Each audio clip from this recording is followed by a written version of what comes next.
老公突然把女儿独自放在学校，自己不知所踪。回来之后，身上还带着一股香水味，而这个味道和闺蜜用的香水一样，怀疑他们有问题。我跟着老公，看见他们两个同时进了一家酒店。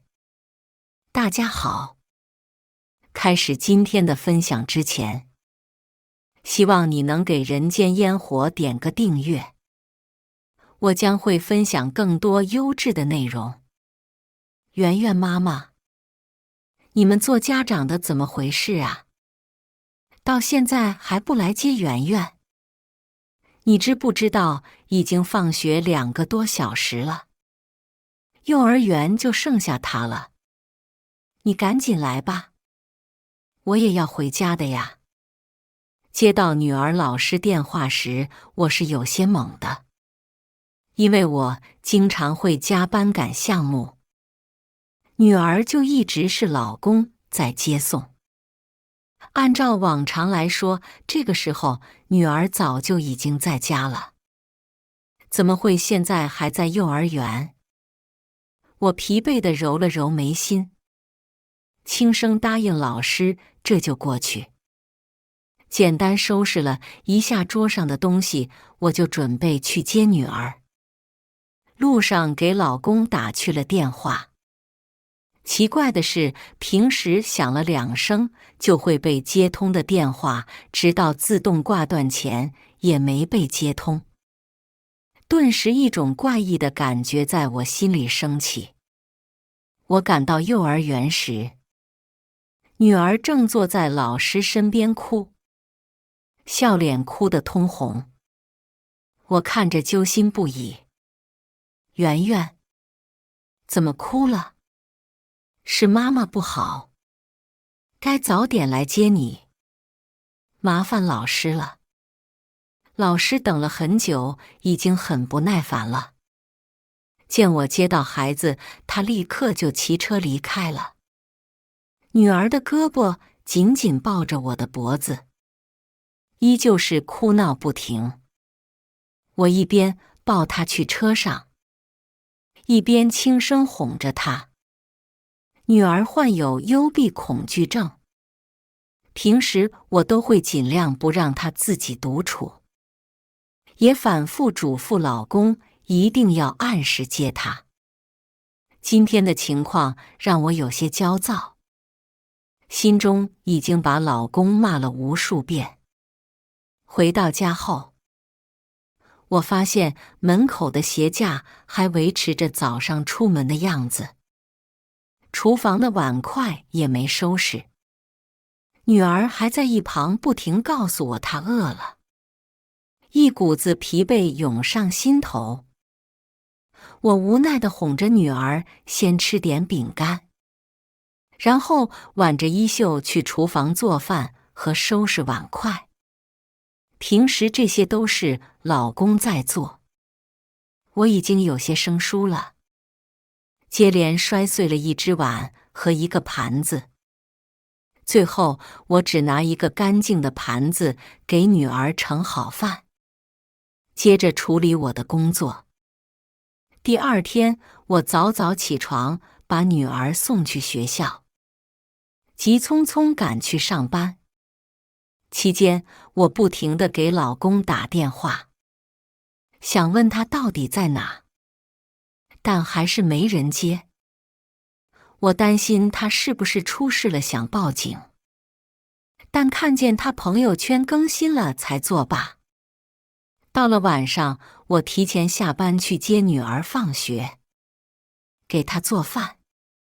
这样的日子持续了2天，老公才回来。他坐在沙发上，我出门前收拾好的东西被他搞得一团糟。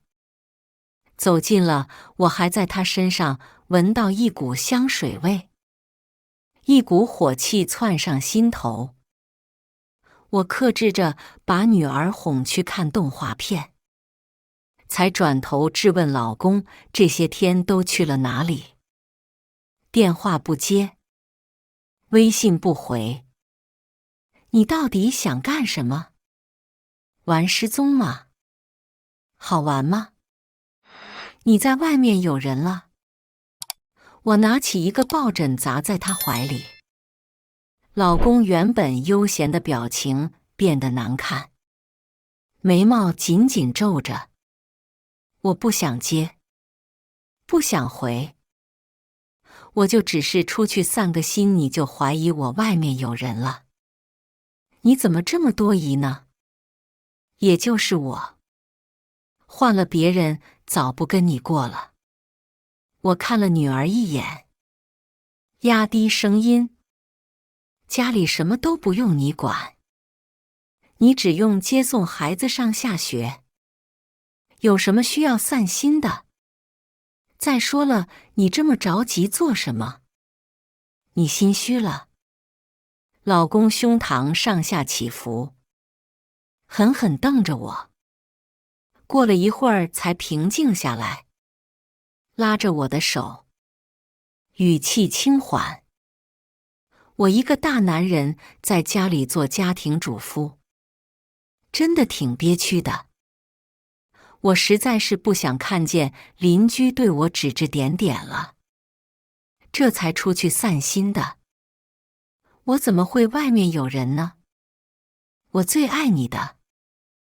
我就是去程子家待了2天。不信你打电话问他。最开始做家庭主妇的时候，他可不觉得憋屈。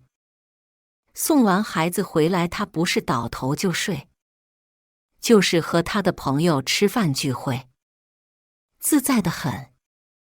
他这2天实在奇怪，所以我还是打电话给他朋友询问这2天他是不是去了他那里。哎呦，你说说这事儿闹的，小新这2天陪我来着呢，本来要跟你说呢，一转头就给忙忘了。得到对方肯定的答复，我暂时相信了老公。和他聊了几句后才挂断电话。老公揽住我的肩，挑了挑眉毛，语气雀跃：你看，我说了吧。我有些不好意思地跟他道歉，但心里还是觉得这件事怪异得很。女儿跑过来说她饿了，我才忽视掉心中的疑虑，让老公去做饭。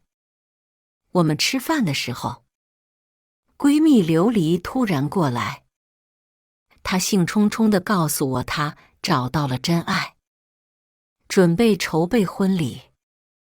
我和肖一聊了段时间，我特别喜欢他。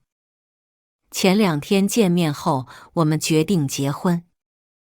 现在我要筹备婚礼，但是还差点。你看你要不借我点？我听后皱了皱眉，倒不是不想借给琉璃钱，只是觉得这样是不是有点太快了？而且我在他身上闻到了和在老公那里闻到的味道。你换香水了？琉璃闻言有点不自然地说是，随后又转移话题，聊起那个榜一大哥。他是个主播，之前也遇到过好几个榜一大哥，彼此也都在线下见过面，但最后都是不了了之。我有些担心这次是不是也是那样，但看着琉璃一脸憧憬的模样，我就知道他这次是认真的了。毕竟走到结婚这一步的只有这个人。我拉着他的手到房间里，有些迟疑地问他：黎黎，你还是第一次吗？没想到我会问这个。琉璃瞪大双眼看着我，眼中透着惊讶。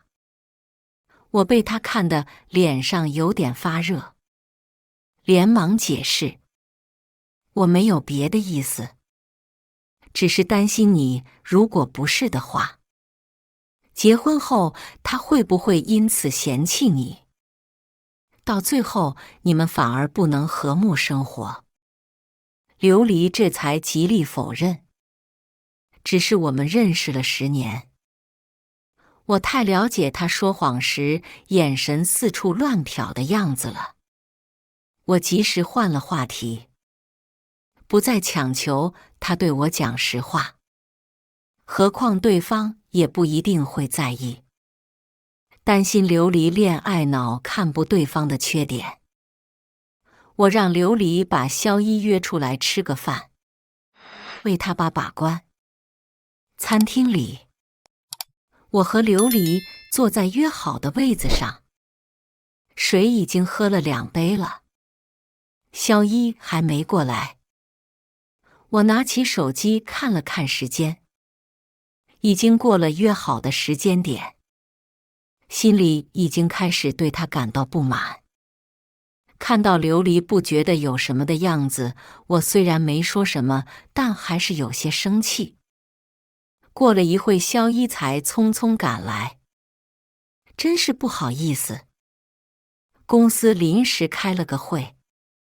你就是黎黎的好朋友吧？你好，你好，我叫萧一。他看向我的眼神带着黏腻的感觉，我生理上泛起不适。为了不让饭局难堪，我强忍着吃完了饭。期间，萧一虽然很照顾琉璃，但他不对琉璃上心是事实。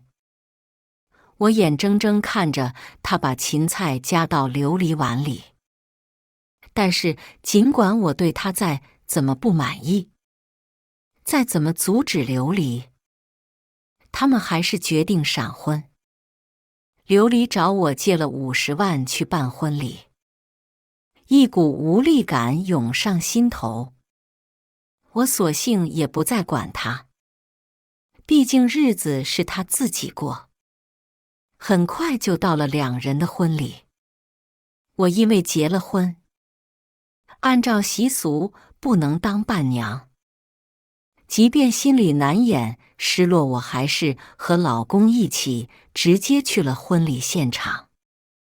看到场地布置时，我忍不住皱了皱眉。虽然不能说布置得不好，但也绝对不能用到50万来布置。我忍不住揣测琉璃是不是被萧一骗了，把这个猜测告诉老公。老公却觉得我想多了。哎呀，是不是被骗了？人琉璃自己能察觉不出来，他也不是傻傻子。想想也是，我也就安心继续看婚礼。琉璃很快出现，她穿着洁白的婚纱，缓缓走到萧一面前。他们开始宣誓，交换戒指。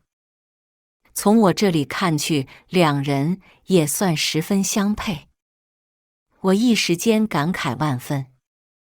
宴席吃到一半，我忽然有些肚子疼，因为这一层没有卫生间。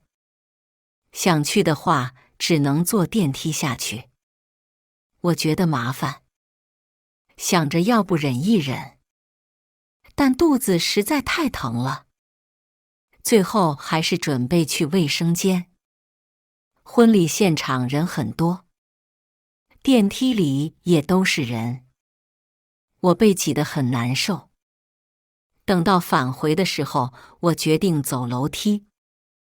只是刚进到安全通道里，我就听见一个略微熟悉的声音。说好的，我帮你演戏，骗你那个闺蜜。事情结束后，你就给我2000的。现在怎么就变成1500了？你这是干得可不厚道。这声音不就是萧一吗？我探头看了一眼，发现真的是他。身边还站着琉璃，听他的意思，这是在要演戏的报酬。可是他在演什么戏？和李兰见面前，我说了不能迟到吧，结果你还是迟到了，差点坏了我的事，还想要2000，就1500，爱要不要？听到这话，我心中一惊，原来那天他们是在演戏，甚至今天的婚礼也是。可是他为什么要这样做？为什么要骗我？我本想冲上去问他为什么要这样，但到了要迈出步子的时候，我退缩了。我心事重重地回到家里，女儿兴冲冲地摆弄今天从婚礼现场拿来的喜糖，老公一反常态地一直在我面前聊工作的事情。兰兰，你上班累不累？平时家里就你自己上班，真是辛苦你了。哎，要是我能去上班，就可以减轻你的负担了。事出反常必有妖。我狐疑地看了他一眼，不出意外地看到他有些讨好的表情。你想出去上班？你都不上班这么久了，能干什么？再说了，圆圆谁来接？老公脸色突然变得很差，毫不犹豫地说让我请个保姆。我也不是什么都干不了，好吧？今天在婚礼上认识了一个大老板，人家对我想的项目很感兴趣，说要给我投资。我都在家这么久了，我也想出去闯闯。圆圆，你就找个保姆照顾吧，反正她现在也大了，费不了什么。老公说话的时候态度强硬，我知道他已经不是和我商量了，我只好同意让他重返职场。但他和琉璃都极其反常，这让我觉得古怪。好几次我看着手机上琉璃给我发的秀恩爱的照片，都想发消息质问他为什么骗我，但就是没有勇气发出去。而最近这段时间，老公忙得厉害，有好几次都彻夜不归，甚至我还在他身上闻到好几次香水的味道。这个味道我也很熟悉，是琉璃喜欢的。我虽然不觉得琉璃会和我老公在一起，但最近的反常逼得我不得不这样猜测。晚上，老公又带着一身味道回来，有酒味，也有熟悉的香水味。他揽住我的腰，气息全部喷洒在我脸上。我有些不适地避开。兰兰，我跟你说，我今天和大老板谈工作了，知道这2天我冷落你了。明天周6，我哪也不去，就在家陪你。我费劲地把他扶到床上，听到他的话，心里为怀疑他感到愧疚。行，正好明天咱们带圆圆。话还没说完，我就看见他衣领上的口红印，剩下的话被我咽回喉咙里。第一次失望地看着眼前这个我爱了多年的男人。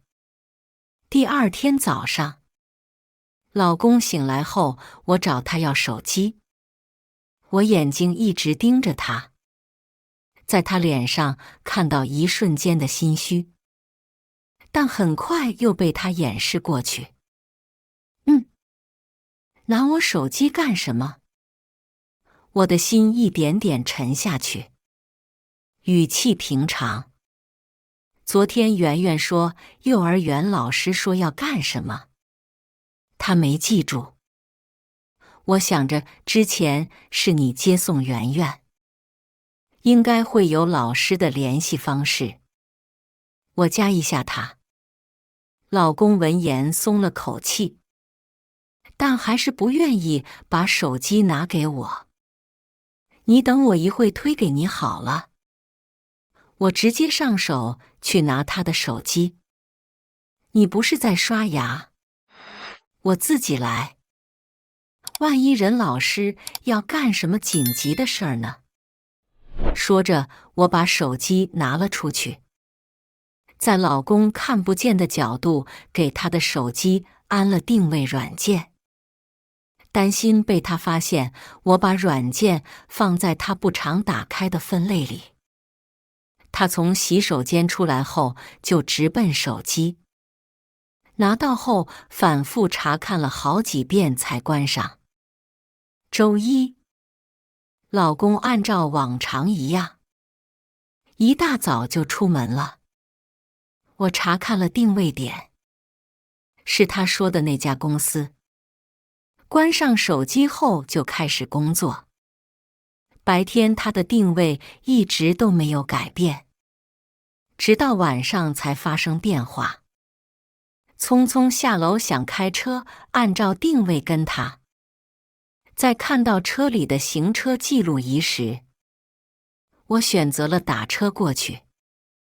一路上我都不停地在催司机开快点。看着手机上2个点越来越近，我的心开始砰砰直跳。到地方后，我发现出现在我眼前的是一家酒店，而酒店里搂抱着站在前台的正是我老公。他身边的女人是琉璃。这一瞬间，我看到楼房摇摇欲坠，感到万念俱灰，甚至恨不得冲上前去和他们同归于尽。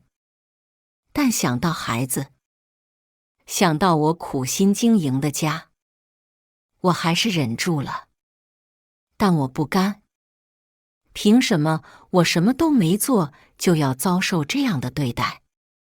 凭什么只有我一个人痛苦？我要报复回去。我要让他们也痛苦。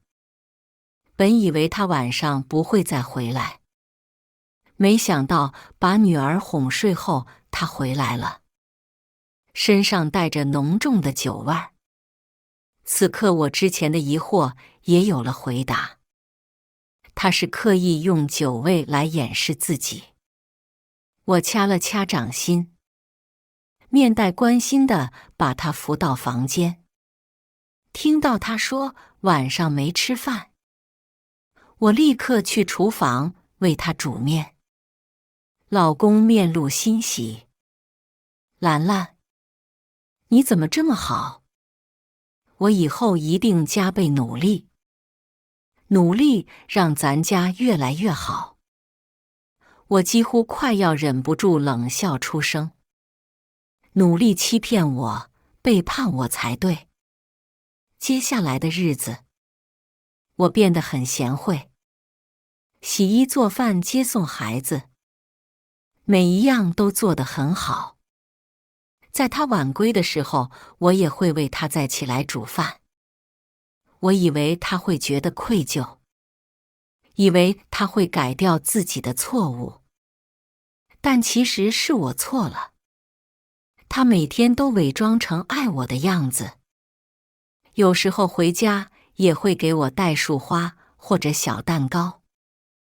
他以为自己装得很好，实际上他看我的眼神早就变了。我觉得恶心不已，但还要强迫自己陪他演戏。毕竟我没有实质性证据。最近公司里有一个新的项目，我每天也忙到很晚。好在已经找到保姆照顾女儿。这天我刚加班完回家，刚到家里就看见老公穿着正式，怀里捧着一束花。兰兰，你回来了。今天是咱们结婚纪念日，我特意买了你喜欢的花。老公把花送到我手边，我下意识就想躲开他，但还是忍住了。谢谢。你今天回来这么早？老公正等着我主动提起。他开始说自己的项目已经开始赚钱了，将自己的项目未来一定会很成功。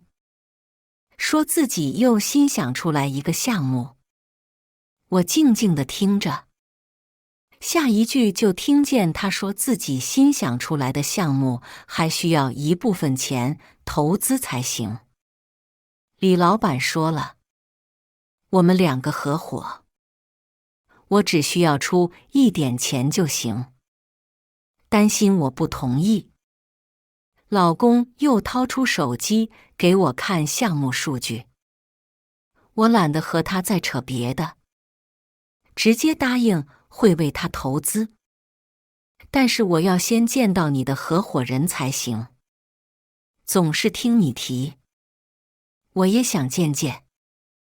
老公愣住了，面上闪过一丝不自然，良久才答应。那咱们约后天吧。李老板也忙，只有那天有空。我点点头表示答应，他才松了一口气。到了约好的那天，我特意和老公一起出门赴约。路上我一直在观察他，没有发现有什么不对的地方。很快我们就到了一个专门拍戏的场地。到的时候还有个剧组正在拍戏。我仔细看了看，该有的人员分工一点不少。唯一不足的一点是，他们对自己的工作不怎么熟悉。偏偏老公还得意地向我夸耀，说自己做得多好。我实在不想听下去，出声打断了他。你的合伙人呢？老公露出被打断的不快来。合伙人就是这家影视公司的老板。我跟你说，我们现在在拍短剧，现在这个行业可是很火的，而且这个公司很专业，手里面的剧本拍出来一定会爆火。我前2天找人评估了，大部分剧本爆红的几率高达20%，你只要投100万就行。真的，大爆之后你也有好处。我简直要忍不住被他气笑了，这是把我当傻子骗呢。原来所谓夫妻关系在他眼里就是一个工具。本不想给他钱，但转念一想，这是个可以让他放松警惕的好机会。只要让他以为我还是全心全意相信他就好。最后我把钱给他转了过去。随后为了表示我很感兴趣，就让他带着我在整个场地考察了一番。等到所有的都看了一遍后，我才和老公说要回去上班了。老公眉眼舒展，笑着把我送到车上。实际上我只离开了一点距离。确定老公走后，我就返回到拍摄地点。我到的时候，那些人正在收拾东西，还有人在议论我老公出手大方。在他们不注意的时候，我把他们一个不落地全部录了下来。你们刚才做的说的都已经被我录下来了。现在我可以给你们2个选择，要么我给你们双倍的钱，你们帮我作证刚才那个男人在骗我，要么你们可就是协助诈骗。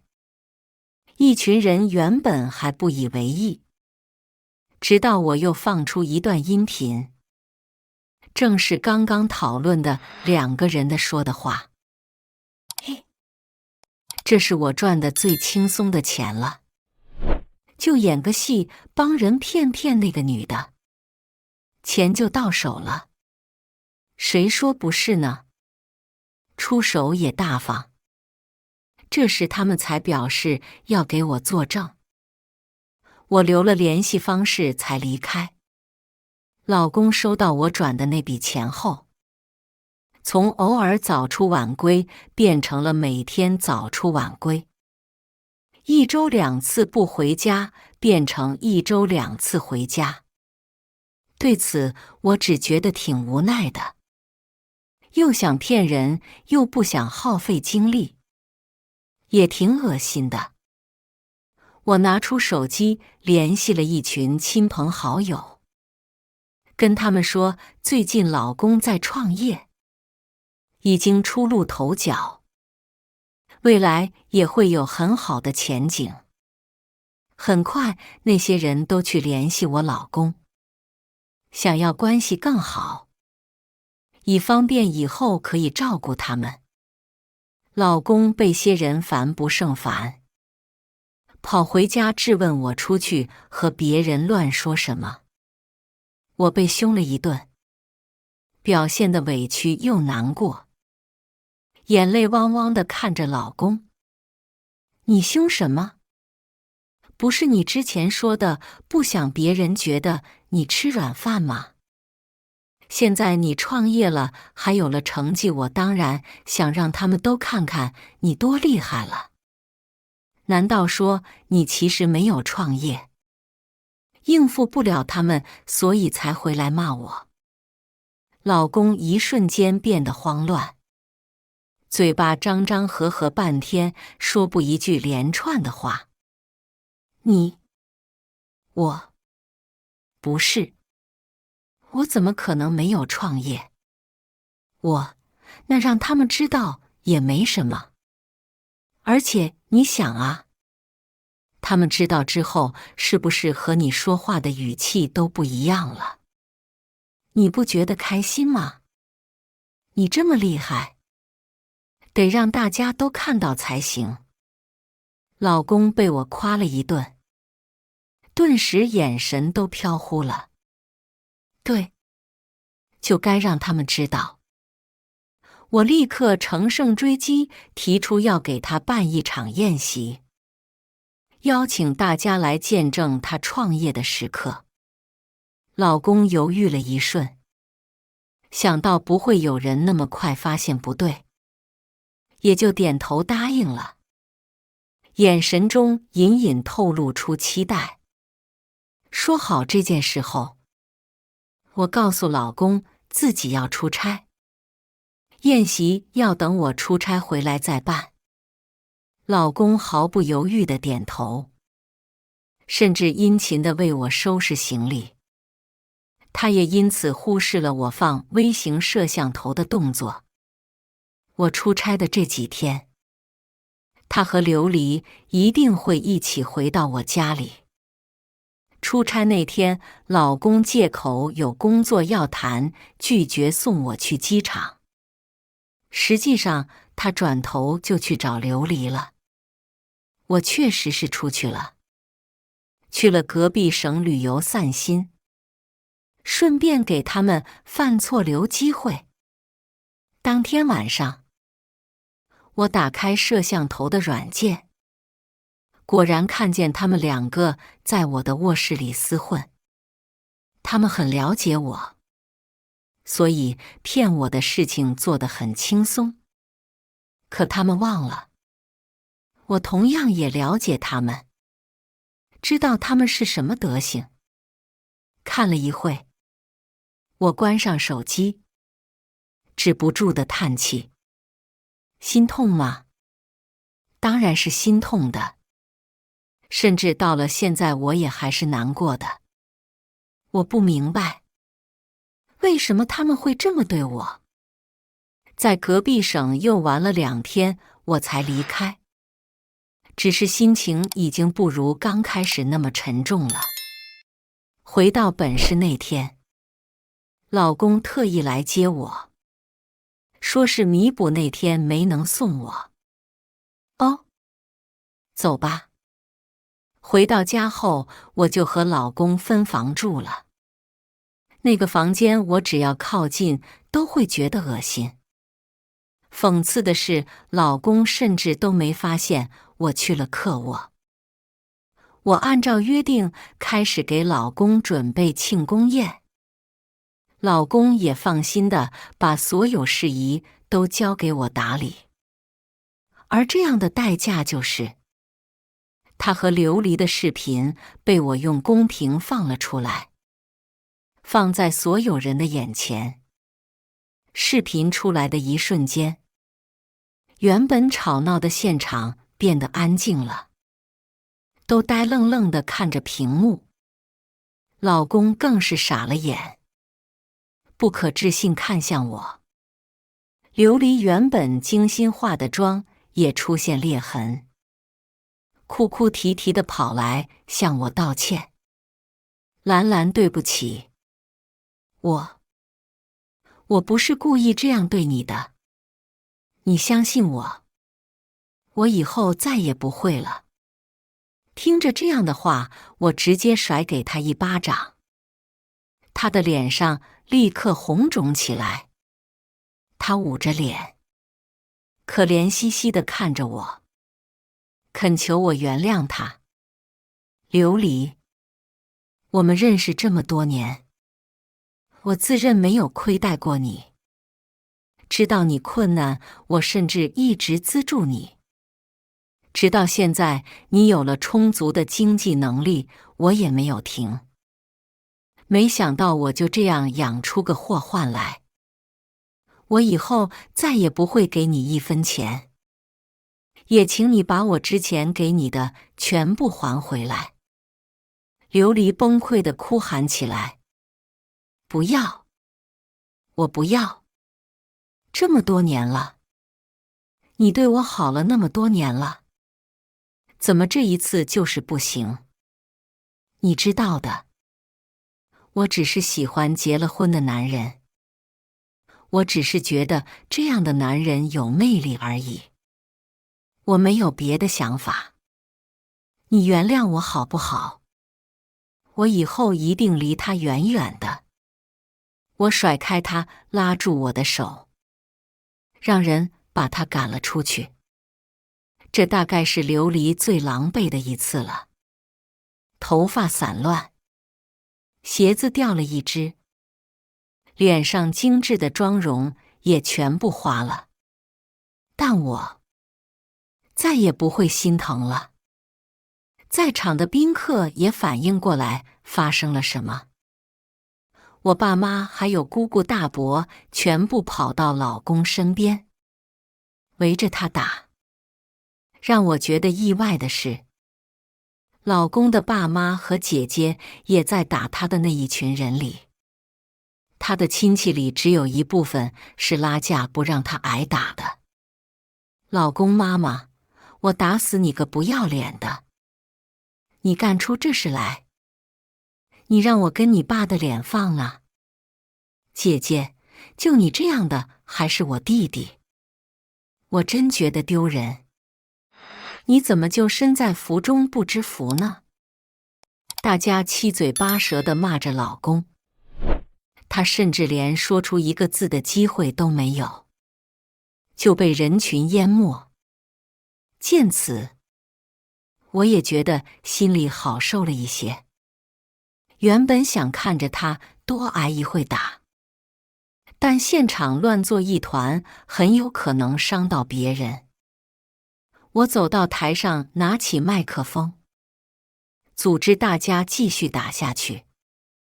谢谢大家为我出气，但还是请大家先停一停，我还有话要说。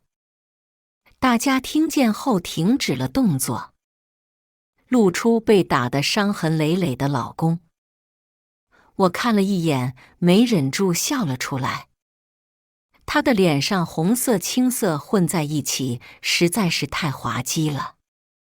蒋安，我们离婚吧。蒋安的爸妈听到我这样说，纷纷急了眼。他妈妈更是着急地劝我不要离婚。不能离，不能离呀！这小安会改的，我以后也帮你盯着他。这离婚了，圆圆可怎么办？不为别的，你也得为孩子想想啊。这混账！你说句话呀！没看你媳妇都要跟你离婚了吗？说着，他妈妈还想再继续打蒋安。只是巴掌虽响，但也没什么实质伤害罢了。妈，这是我最后一次这样叫您。我是肯定要离婚的，就是因为圆圆，我才更想要离婚。我不希望他每天都要跟着这样一个爸爸生活，这样会教坏他，并且离婚后蒋安要净身出户。听到我这样说，蒋安马上就抬起了头，含含糊糊地说：“凭什么？你说净身出户就净身出户，我偏不。想让我净身出户，我就不离婚。反正想离婚不是我，咱们就好呗。”我第一次体会到人无语到极致是会想笑的。我真的不知道他哪来的脸说出这样的话。我把那天在场地的几个人全部叫了出来。蒋安的脸上闪过一丝慌张，有也不自然地抖了起来。认识他们吗？还需要我说出来吗？要不净身出户，要不就去警局。况且不用他们，你也要净身出户。打官司你打不赢。良久，蒋安才面色灰白地同意净身出户。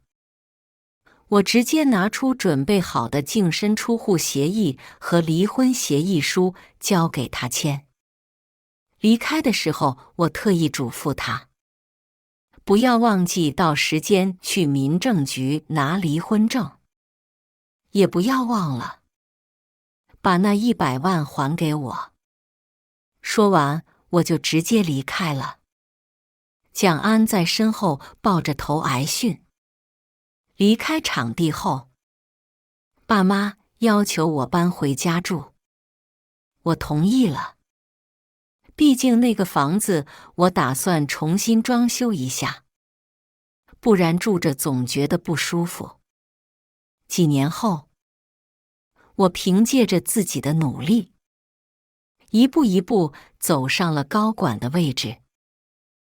我得到了曾经年少时就想要的事业，对此我很开心。期间，琉璃来找过我好几次，没有一次不是求原谅的，也没有一次不被我赶出去。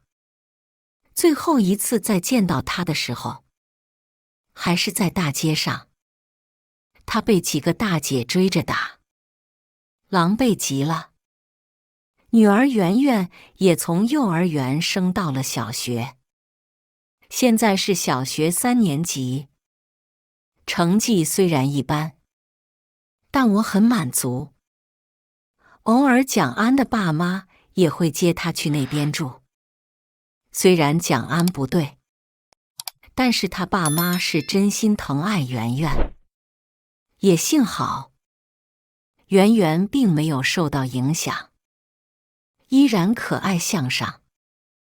未来的日子还有很多，我一定会越来越好。以上就是今天分享的故事。大家有什么想说的、想吐槽的，欢迎在下方评论交流。也更希望能给人间烟火点个订阅，我将会分享更多优质的故事内容。